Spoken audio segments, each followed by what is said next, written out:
11ರಲ್ಲಿ ನಮ್ಮದು ರೋಡ್ ವೈಡನ್ಗಾಗಿ ನಮ್ಮ ಜಮೀನು ನಮ್ಮ ಅಂಗಡಿಗಳನ್ನ ರಸ್ತೆ ಅಗಲೀಕರಣಕ್ಕೆ ತಗೊಂಡಿದ್ರು ಯಾರು ಈ ಉಪ ಅಧಿಕಾರಿಗಳು. ಆವಾಗ ನಮಗೆ ಕಾಂಪನ್ಸೇಷನ್ ಕೊಡ್ತೀವಿ ಅಂತೇಳಿ ಹೇಳಿದರು. ಅದನ್ನು ಕಾಂಪನ್ಸೇಷನ್ ಕೊಟ್ಟರು. ಕೆಲವರು ಕೊಟ್ಟಿದ್ದಾರೆ, ಕೆಲವರು ಕೊಟ್ಟಿಲ್ಲ, ಹಂಗೆ ಹೊಡ್ಕೊಂಡಿದ್ದಾರೆ. ನಮಗೆ ಕೊಟ್ಟಿದ್ದರು.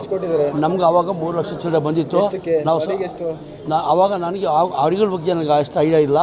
ಆದರೆ ಅವತ್ತು ನಾವು ಮತ್ತೆ ಅದು ಕಡಿಮೆ ಆಗುತ್ತೆ. 2 ರೂಪಾಯಿ ಚಿಲ್ಲರೆ ಕೊಟ್ಟಿದ್ದರು.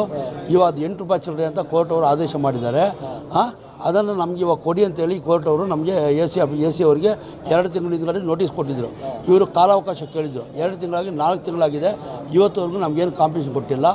ಆದರೆ ಇವಾಗ ನಮ್ಮ ಮಾನ್ಯ ನ್ಯಾಯಾಧೀಶರು, ಚಿಕ್ಕಬಳ್ಳಾಪುರ ನ್ಯಾಯಾಲಯದ ನ್ಯಾಯಾಧೀಶರು ನಮಗೆ ಒಂದು ಈ ಜಪ್ತಿ ಮಾಡಿ ಅಂತೇಳಿ ಇವರು ಟೇಬಲ್ಗಳು ಎಲ್ಲ ಜಪ್ತಿ ಮಾಡ್ಕೊಳ್ಳಿ ಅಂತೇಳಿ ಹೇಳಿ ಕಳಿಸಿದ್ದಾರೆ. ಅವರ ಕೋರ್ಟಿಂದ 2 ಅಮೀನಾಗಳನ್ನ ಕಳಿಸಿದ್ದಾರೆ. ನಾವು ಅದನ್ನು ಸ್ವಲ್ಪ ಜಪ್ತಿ ಮಾಡ್ಕೊಳ್ಳೋಕ್ಕೆ ಚೇರುಗಳು ಎತ್ಕೊಂಡಿದ್ವಿ.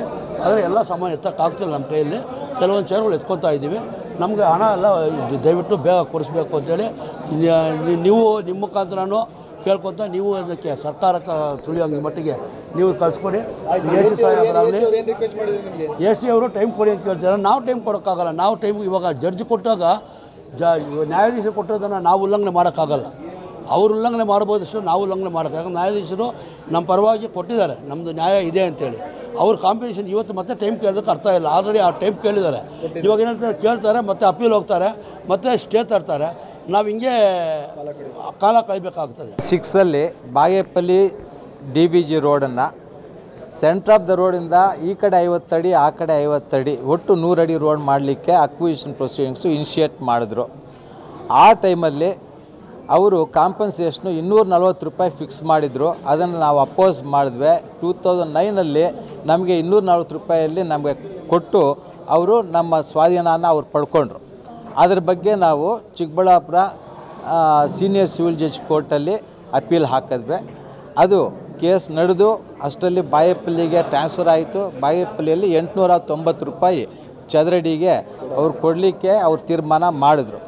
ಆ ಬಗ್ಗೆ ಕೂಡ ನಮಗೆ ಅಸಮಾಧಾನ ಇದೆ. ಅದು ಇವತ್ತು 4,500ದಿಂದ 5,000 ಮೇಲಿದೆ ಆವತ್ತಿಗೆ. ಆ ಕಾರಣಕ್ಕೆ ನಾವು ಹೈಕೋರ್ಟಲ್ಲಿ ಅಪೀಲ್ ಹಾಕಿದ್ದೀವಿ. ಅದಲ್ಲದೆ ಇವರು ಹಳೆಯ 890 ರೂಪಾಯಿ ಕೇಸಲ್ಲಿ ಅಪೀಲು ಹಾಕಿಲ್ಲ, ಸ್ಟೇನೂ ಆಗಿಲ್ಲ. ಆ ಕಾರಣಕ್ಕೆ ನಾವು ಎಕ್ಸಿಕ್ಯೂಷನ್ ಹಾಕಿದ್ವಿ. ಎಕ್ಸಿಕ್ಯೂಷನಲ್ಲಿ ಇವರು ಅಪಿಯರ್ ಆಗಲಿಲ್ಲ, ಕೋರ್ಟಿಗೆ ಅಪಿಯರ್ ಆಗಲಿಲ್ಲ. ಕೋರ್ಟಿಗೆ ಅಪಿಯರ್ ಆಗದೇ ಇರೋವಾಗ ನಮ್ಮ ಅಟ್ಯಾಚ್ಮೆಂಟ್ ಆಫ್ ಮೂವಬಲ್ಸ್ನ ಮುಟ್ಟುಗೋಲು ಹಾಕ್ಕೊಳ್ಳೋದಕ್ಕೆ ಆರ್ಡ್ರ್ ಮಾಡಿಕೊಟ್ರು. ಆ ಆರ್ಡ್ರ್ಸ್ ಇದನ್ನು ತೆಗೆದುಕೊಂಡು ಬಂದಿದ್ದೀವಿ. ಈಗ AC ಅವರು ನಮಗೆ 2 ತಿಂಗಳು ಟೈಮ್ ಕೊಡಿ, ನಾವೇನಾದರೂ ಮಾಡ್ತೀವಿ, PWD ಅವ್ರು ಮಾತನಾಡ್ತೀವಿ ಅಂತ ಅವ್ರು ಹೇಳಿದರು. ಇಲ್ಲಿ PWDಗೆ ಸಂಬಂಧ ಇಲ್ಲ. ಇದನ್ನು ಅಕ್ವಿಷನ್ ಮಾಡಿರೋದು AC ಅವರು, ಈ ಹಣ ಕೊಡಬೇಕಾಗಿರೋದು AC ಅವರು. ಈಗ ಏನೇನು ಜಪ್ತಿ ಮಾಡ್ತಿದ್ರಿ ಸರ್ ತಾವು? ಈಗ ಏನು ಚರಾಸ್ತಿ ಇದೆಯೋ, ಟೇಬಲ್ಸು, ಚೇರ್ಸು, ಕಂಪ್ಯೂಟರ್ಸು, ಅವ್ರ ಕಾರು ಅಂಥದ್ದು ಏನಿದೆಯೋ ಅವುಗಳನ್ನೆಲ್ಲನೂ ಈಗ ಅಟ್ಯಾಚ್ಮೆಂಟ್ ಮಾಡಿದೆ ಕೋರ್ಟು. ಅದನ್ನು ನಾವು ತೆಗೆದುಕೊಂಡು ಹೋಗಲಿಕ್ಕೆ ಪ್ರಯತ್ನ ಮಾಡ್ತಾಯಿದ್ದೀವಿ.